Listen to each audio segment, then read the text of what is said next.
Many people see science as the perfect enterprise and picture scientists with lab coats working in a lab while following the scientific method. But is science done this way every time?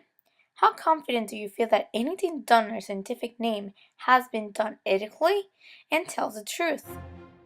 I'm going to tell you a story about two paleontologists whose practice shows us an example that science can be messy at times and that paleontologists, as other scientists, would manipulate their evidence, sabotage someone else's work, and even lie to get the best results.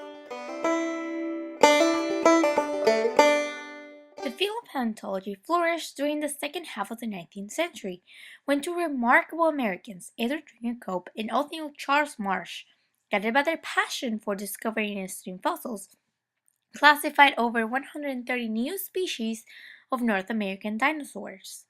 However, they had an intensive competition which directed many scientific mistakes, but at the same time achieved great advances in their field. Edward Cope's inquiry towards unearthing and studying fossils began at a very young age. He was born to a wealthy Quaker family and had the opportunity to study in the University of Pennsylvania. He accomplished to write about 1,400 scientific papers, which is still a record in the scientific community up to this date. Marsh, on the other hand, came from a family of farmers, and it was his uncle, George Peabody, who helped him out economically during his education at Yale University. Marsh was the first professional vertebrate paleontologist to work in the West.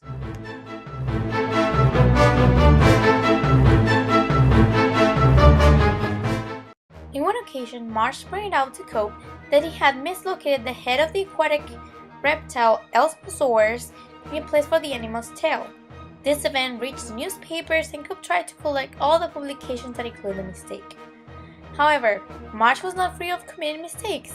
He had been pointed out for naming the same species twice with different names, Brontosaurus and Apatosaurus, and he also placed Camarasaurus skull on the skeleton of Apatosaurus. Both Cope and Marsh hired people in order to spy on each other's camps, and in 1890 they accused each other of sabotaging dig sites, stealing specimens, employing spies in their field, taking full credit for their work of sourcing paleontologists, and plagiarism. Cope and Marsh were concentrating on finding the most massive fossils in order to fill the nation's new museum halls with awe-inspiring public displays of mountain skeletons. But the war between them ridiculed and broke them financially in the end. But at the same time, it enriched the field of American paleontology, since 28 new genera of dinosaurs were discovered and new collecting techniques were developed.